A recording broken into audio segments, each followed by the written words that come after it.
தமிழ்நாடு தௌஹீத் ஜமாத் சார்பாக தமிழகம் முழுவதும் பல்வேறு மாவட்டங்களில் கடந்த ஒரு வாரமாக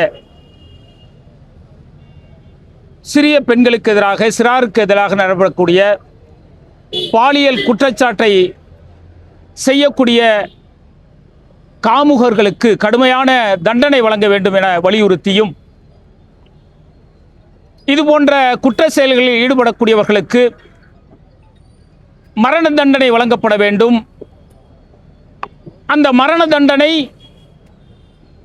எதிர்காலத்தில் இதுபோன்ற குற்றங்களை யாரும் செய்யாமல் தடுக்கக்கூடிய வகையில் அந்த தண்டனைகள் இருக்க வேண்டும் என்பதை வலியுறுத்தியும், தமிழ்நாடு தௌஹீத் ஜமாத் சார்பாக தமிழகம் முழுவதும் பல்வேறு மாவட்டங்களில் சிறாருக்கு எதிராக நடைபெறக்கூடிய பாலியல் குற்றங்களை கண்டித்து கண்டன பேரணிகள் நடந்து கொண்டிருக்கிறது. இந்த செயல் திட்டத்தை, இந்த நோக்கத்தை நாங்கள் ஏன் எடுத்திருக்கிறோம் என்று சொன்னால், போக்சோ சட்டம் என்பது சிறாருக்கு எதிராக குற்றவாளிகள் உடனடியாக விசாரிக்கப்பட்டு தண்டனைகள் வழங்கப்பட வேண்டும் என்பதற்காக அந்த சட்டம் கொண்டு வரப்பட்டது. அந்த சட்டம் கொண்டு வரப்பட்ட பிறகு ஒவ்வொரு ஆண்டும் பார்த்தோம் என்று சொன்னால், சிறாருக்கு எதிராக நடைபெறக்கூடிய பாலியல் குற்றங்களுடைய எண்ணிக்கை கணிசமாக அதிகரித்து கொண்டே வருகிறது. கடந்த 5 ஆண்டுகளில் மட்டும் 25,000க்கு மேற்பட்ட சிறாருக்கு எதிரான பாலியல் குற்றங்கள் தமிழகத்தில் நடைபெற்று இருப்பது மிகப்பெரிய வருத்தத்தையும் மிகப்பெரிய அதிர்ச்சியையும் தரக்கூடியதாக இருக்கிறது. அப்போ சட்டங்கள் கடுமையாக்கப்பட வேண்டும். சிறாருக்கு எதிராக நடைபெறக்கூடிய பாலியல் குற்றங்கள் குறையப்பட வேண்டும் என்று சொன்னால், தமிழக மக்களிடத்தில் சிறாருக்கு எதிராக எப்படிப்பட்ட பாலியல் குற்ற நிகழ்வுகள் நடைபெறுகிறது என்கின்ற அந்த விழிப்புணர்வை ஏற்படுத்த வேண்டும். அந்த விழிப்புணர்வு மூலம் மக்கள் எச்சரிக்கையாக இருக்க வேண்டும் என்கின்ற நோக்கத்தில் நாங்கள் இந்த பேரணியை நடத்தி கொண்டிருக்கின்றோம்.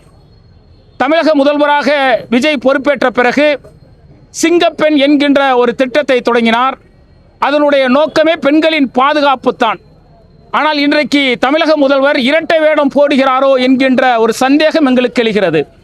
காரணம், இது போன்ற குற்றச் செயல்கள் நடைபெறக்கூடாது.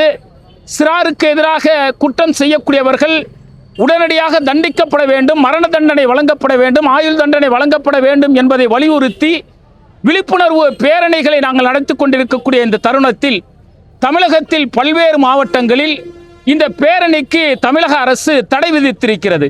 இன்றைக்கு பல இடங்களில் தடையை மீறித்தான் இந்த பேரணி நடந்து கொண்டிருக்கிறது. அப்போ சிங்கப்பெண் என்கின்ற செயல் திட்டத்தை அறிமுகப்படுத்தும் பொழுது முதல்வர் விஜய் சொல்கிறார், பெண்களுக்கு இழைக்கப்படக்கூடிய, குழந்தைகளுக்கு இழைக்கப்படக்கூடிய அந்த பாலியல் குற்றங்கள் எனக்கு மனதை நெகிழ செய்கிறது, கண்களில் கண்ணீரை வரவழைக்கிறது என ஒருபுறம் பேசுகிறார். ஒருபுறம் இது குறித்து நாங்கள் விழிப்புணர்வை நடத்தினோம் என்று சொன்னால், எங்களுக்கு விழிப்புணர்வு பேரணியை நடத்துவதற்கு அனுமதி தருவது கிடையாது.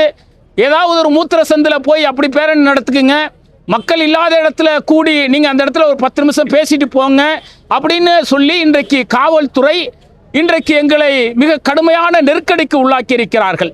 அப்போ தமிழக முதல்வருக்கு இது கவனத்திற்கு செல்கிறதா இல்லையா? அவருடைய பொறுப்பில் தான் காவல்துறை இருக்கிறது. அப்போ மதுவுக்கு எதிராக பிரச்சாரம் செய்கின்றோம், விழிப்புணர்வு பிரச்சாரம், வீதி எங்கும் சென்று பிரச்சாரம் செய்கின்றோம். 100% வாக்களிக்க வேண்டும் என்பதை வலியுறுத்தி வாக்காளர்கள் வாக்களிக்க வேண்டும் என்பதை நாங்கள் பிரச்சாரம் செய்கின்றோம். ஆனால் சிறாருக்கு எதிராக நாங்கள் விழிப்புணர்வு பேரணி நடத்தினால் அதை தமிழக அரசு தடுக்கிறது என்று சொன்னால், தமிழக முதல்வர் இரட்டை வேடம் போடுகிறாரோ என்கின்ற சந்தேகம் எங்களுக்கு எழுகிறது. அடுத்ததாக, கடலூர் பரங்கிப்பேட்டை அருகில் ஹிந்துஸ்தான் எரிவாயு நிறுவனம் தற்போது 5க்கும் மேற்பட்ட எரிவாயு கிணறுகளை தோண்டுவதற்கான முயற்சிகளை இன்றைக்கு வங்கக்கடலில் எடுப்பதாக தகவல் தருகிறது. கடலூர் மாவட்டத்தை பொறுத்தவரை மீனவர்கள் தொழில் சார்ந்த ஒரு நகரமாக இருக்கிறது. கடலூர் பக்கத்தில் இருக்கக்கூடிய பல்வேறு கிராமங்களில் வேளாண்மை முதன்மை தொழிலாக இருக்கிறது. இப்படிப்பட்ட இடங்களில் ஹிந்துஸ்தான் போன்ற நிறுவனங்கள் வங்கக்கடலில் எரிவாயு எடுப்பதற்கான கிணறுகளை அமைத்தது என்று சொன்னால், அது ஒட்டுமொத்தமாக சுற்றுச்சூழலை பாதிப்பது மட்டுமல்லாமல் வேளாண்மை தொழிலை முற்றிலுமாக அழித்துவிடும், மீனவர்களுடைய வாழ்வாதாரத்தை கேள்விக்குறியாக்கிவிடும், கடலில் இருக்கக்கூடிய அந்த உயிரினங்களின் எதிர்காலம் என்பது உயிரினங்கள் இல்லாத நிலை உருவாகிவிடும். இப்படிப்பட்ட ஒரு சூழ்நிலையில் ஹிந்துஸ்தான் நிறுவனம் அங்கு எரிவாயு கிணறுகளை தோண்ட இருக்கிறது என்கின்ற தகவல் தெரிகிறது. இதை உடனடியாக தமிழக அரசு தடை செய்ய வேண்டும் என்பதையும் இந்த நேரத்தில் நாங்கள் கேட்டுக்கொள்கின்றோம். அதேபோல தமிழக முதல்வருக்கு எங்களுடைய மற்றொரு கோரிக்கை என்னவென்று சொன்னால், டாஸ்மார்க் சுமார் 717 டாஸ்மார்க்களை நாங்கள் மூடியிருக்கிறோம் என தமிழக முதல்வரும் அமைச்சர்களும் அறிக்கை விடுகிறார்கள். எங்களுக்கு அதனால் பல ஆயிரம் ரூபாய் வருமான இழப்பு ஏற்பட்டு இருக்கிறது என்கிறார்கள். ஆனால் நாம் ஒரு தகவல் அறியும் உரிமை சட்டத்திலோ அல்லது எந்தெந்த டாஸ்மார்க்குகள் மூடப்பட்டிருக்கிறது என்கின்ற தகவலை வழங்குமாறு கேட்டோம் என்று சொன்னால் அமைச்சர் முதல் முதல்வர் வரை அமைதியாக இருக்கிறார்கள். அப்போ உண்மையிலே இந்த டாஸ்மார்க் மூடப்பட்டதா அல்லது பெயரளவில் இவர்கள் வார்த்தைகளால் மட்டுமே இதை சொல்கிறார்களா என்பது மிகப்பெரிய கேள்விக்குறியாக இருக்கிறது. இதில் வெளிப்படைத்தன்மை தமிழக அரசு உடனடியாக சொல்ல வேண்டும் என்பதையும் இந்த நேரத்தில் வலியுறுத்திக் கொள்கின்றோம். இறுதியாக தமிழ்நாடு தௌஹீத் ஜமாத் தமிழகத்தில் இன்றைக்கு விஜய் ஆட்சிக்கு முதல்வராக ஆகியிருக்கிறார் என்று சொன்னால், தாவேகா இன்றைக்கு ஆட்சி கட்டில் அமர்ந்திருக்கிறது என்று சொன்னால், சிறுபான்மையுடைய வாக்கு என்பது மிக மிக முக்கியமாக அவர்களுக்கு கிடைத்திருக்கிறது என்பதை யாரும் மறுக்க முடியாது.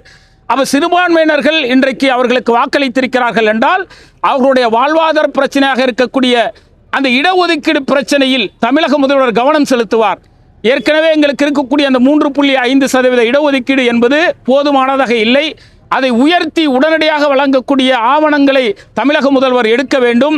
இதுவரை இடஒதுக்கீடு மூலம் இஸ்லாமியர்கள் எவ்வளவு வேலைவாய்ப்பை பெற்றிருக்கிறார்கள், கல்வியில் முன்னேற்றம் அடைந்திருக்கிறார்கள் என்கின்ற அந்த வெள்ளை அறிக்கையும் தமிழக முதல்வர் வழங்க வேண்டும் என்பதையும் இந்த நேரத்தில் நாங்கள் கேட்டுக்கொள்கின்றோம்.